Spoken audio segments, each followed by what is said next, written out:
Yeah, and my name's Dionne Tatlow. So thank you. Swimming is basically swimming in anything but a swimming pool. So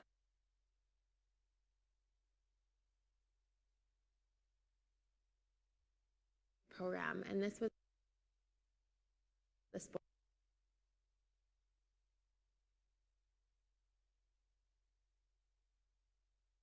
Now it's one of the fastest growing mass participants. The Global Swim Series, which is kind of one of the overarching bodies, has had over 150 participants competing, 150,000.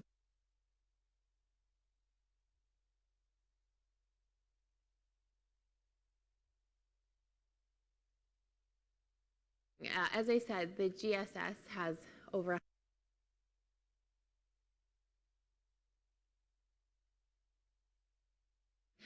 And then there's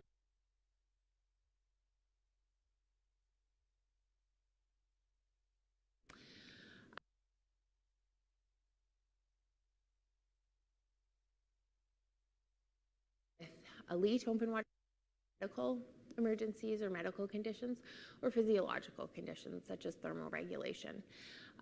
For the literature review, I concentrated on pool swimmers and various groups of pool swimmers, such as competitive.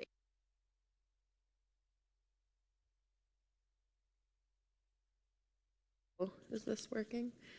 A couple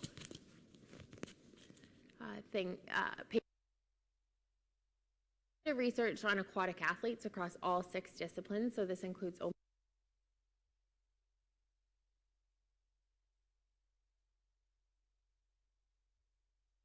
water swimming. So I also touched on a few research.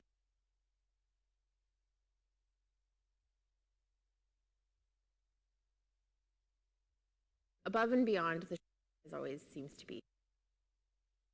So prevalence kind of ranges swimmers.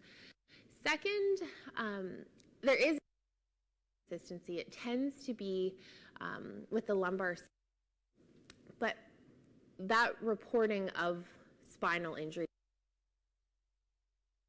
So sometimes hip and lumbar, like the low back, is grouped together. Sometimes head and neck is grouped together. It's quite varied, but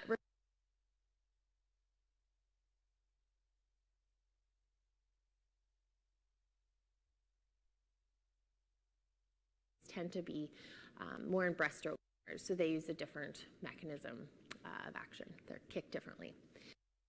Global risk factors for swimmers. We can go into like anatomic location specific, but I'm going to just kind of focus on the global risk factors. There's no clear consensus, but there is a number of papers that have seen a higher incidence of injury within female swimmers. It seems to be a history of previous injury predisposes to subsequent injury, and that's not only at the same anatomic site, but that's all told injuries. Training load, interesting one. So looking at not just training load, but changes in training load over a period of time.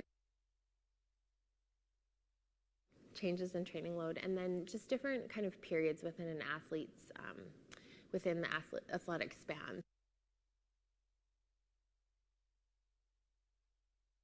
Tend to be injured a little more commonly.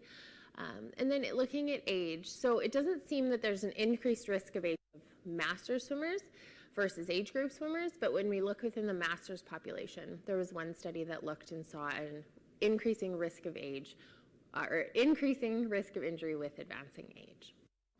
It's notable.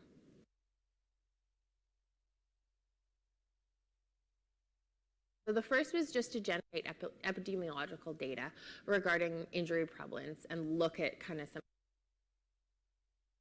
The second leg of it was to look at possible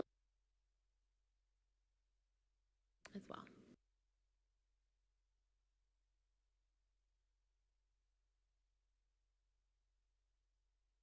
Cohort.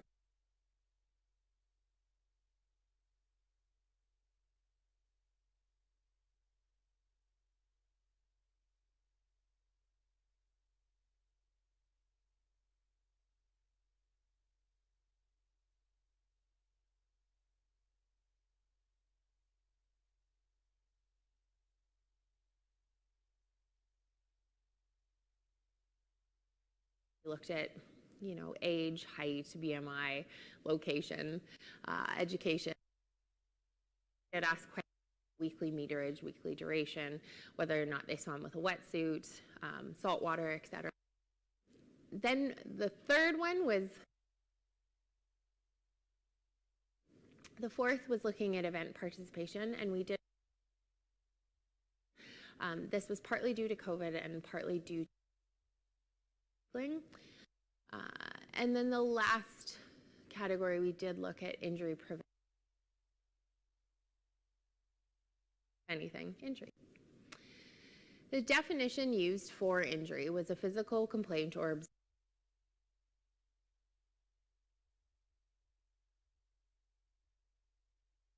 and this was regardless of whether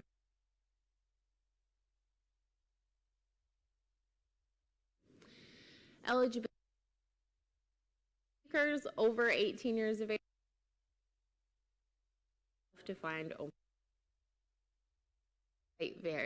varied to get a lot of the population included.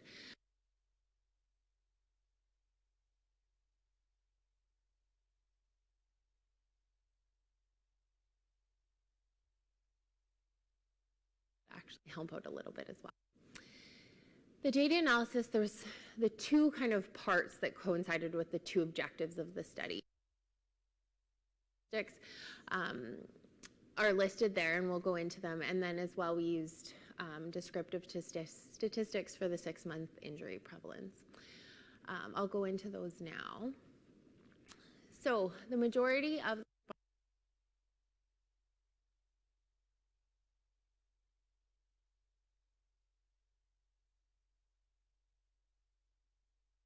talk about in a minute.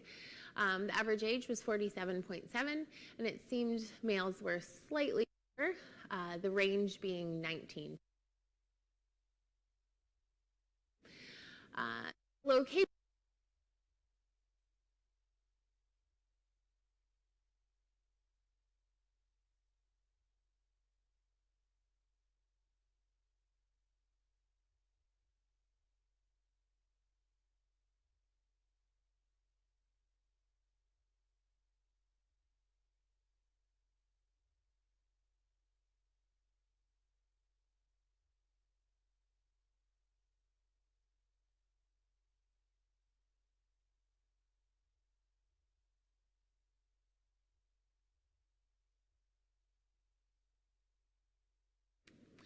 The training,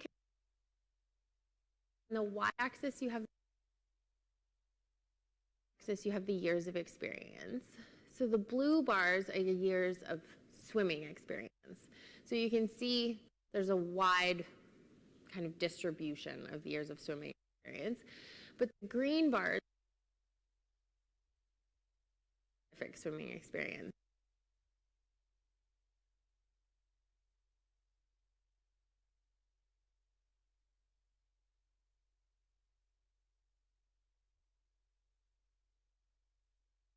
Majority of respondents were new. We did ask about periodization and training load. Roughly a third, just over a third of respondents did not periodize their training, and they reported throughout.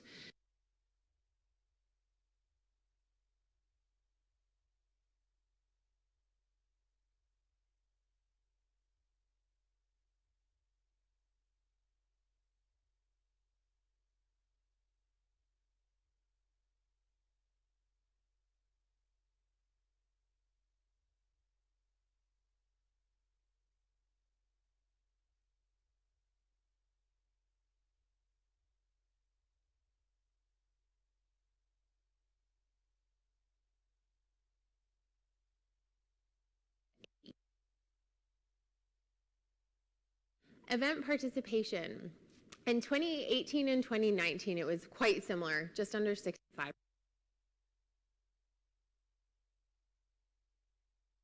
COVID year, of course, that went down. And in 2021, it seemed there was a bit of were participating in events. Of this,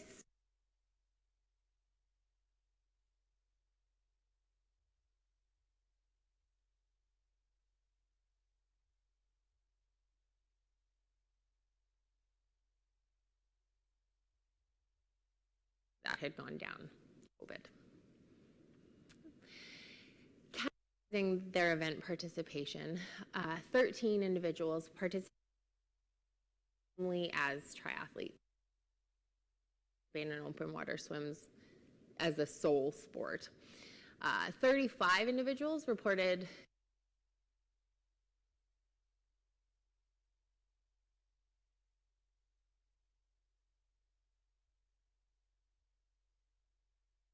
individual.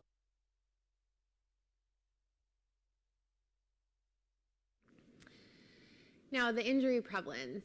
The total injury prevalence was about 30%. Injuries reported throughout.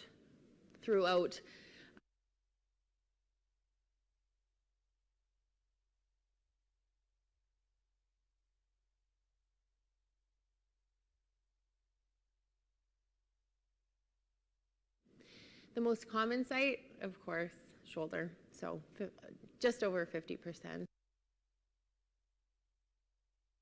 And this is quite interesting.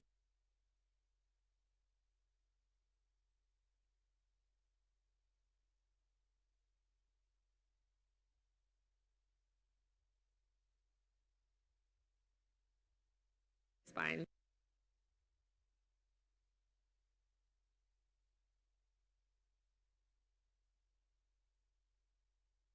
Or any treatment, then just under a third were treated by one healthcare practitioner, treated by more than one healthcare. Were consulted the most frequently, followed by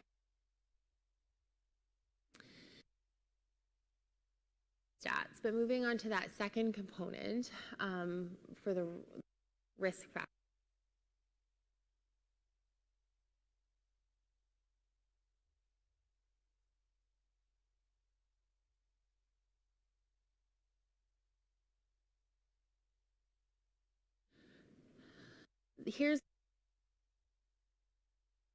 So the first step we put in for the predictive variables was age, BMI, sex, and training year. Age and sex were significant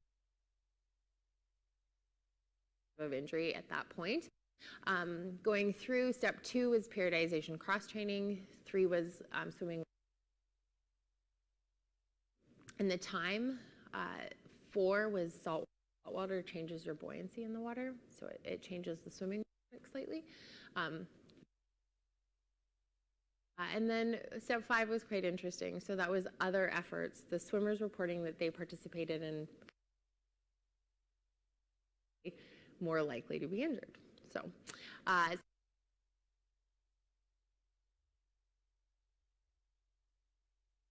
start kind of incorporating, this is the final model.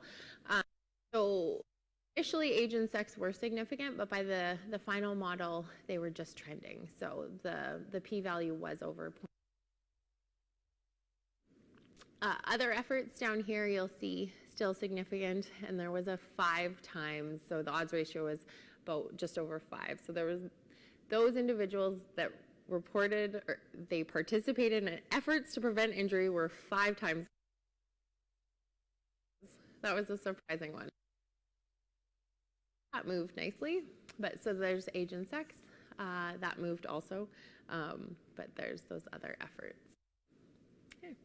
So discussing, compared to the previous research I'd looked at, there was a higher proportion of female respondents. The BMI was actually elevated about a point from the highest other paper I had looked at. So there were 2 things, 2 kind of reasons I thought maybe. The first was COVID. People might have gained a bit of weight through COVID. Oh, Siri agrees. So people might have gained a bit of weight through or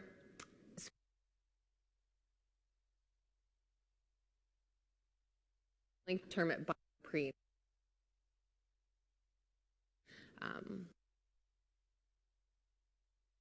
because of that protective factor. As I was talking about the injury prevalence, the most common was shoulder. The second most common was cervical spine. I hadn't seen this highlighted anywhere within the pool swimming literature. So I ended up going back to a paper up to and during the 2013 FINA Biennial World Championships. So this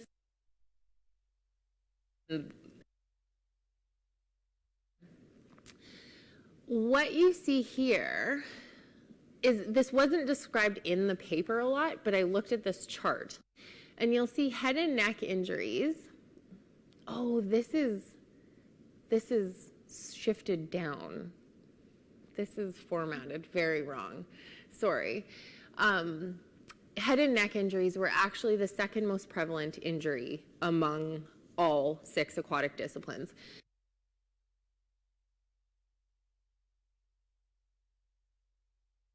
Right there. And it made a prevalence of about 7%. There was a lot less open water.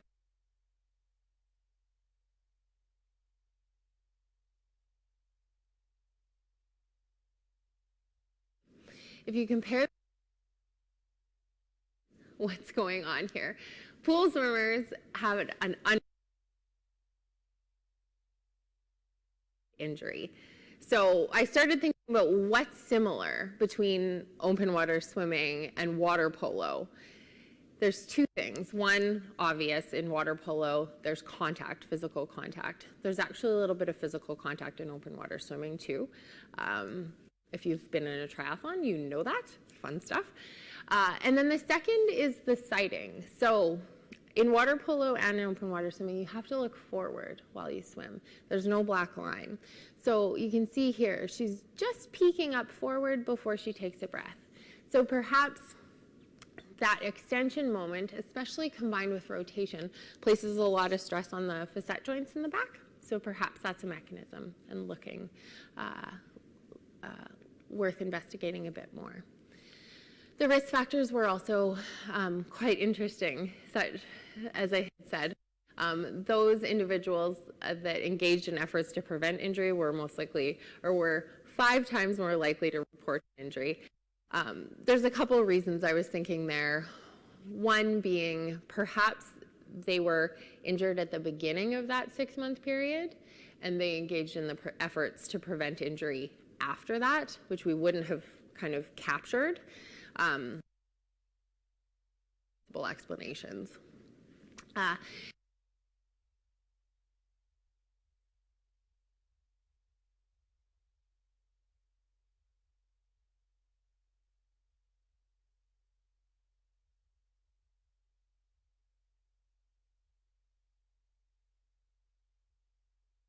And we don't know if this relationship's linear or not. And then females were 2.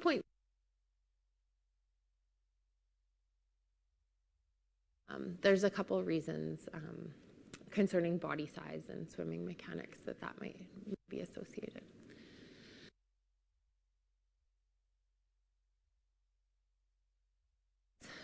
The recall time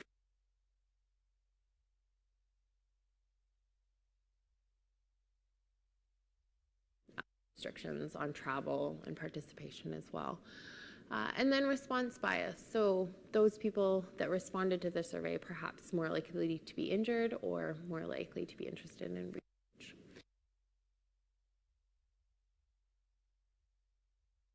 Injuries within the population. Looking at those findings, it did provide a bit of future direction. I'm planning to possibly publish and possibly kind of disseminate the results within popular media outlets as well. Oh, here is a whole bunch of references. And any questions? All right, thank you. All right, thank you both Corinne and Dionne for your presentations. I know I'm very cognizant of time, that we are over time, and I'm not sure if there's someone coming in after this. So I will wrap it up, but if people do want to stay and ask questions, that's probably fine as long as no one is knocking down the door at this point. And just as a note, for next month, the presentation will actually be at 2:15 or 2:30, sorry, not 3 o'clock, to accommodate the speaker's time period. So again, thank you both of you for your presentation. Thank you for being here. Thanks for being patient with technical difficulties. It's January. These things happen and we get familiar with that. So thank you, everybody. Have a good afternoon.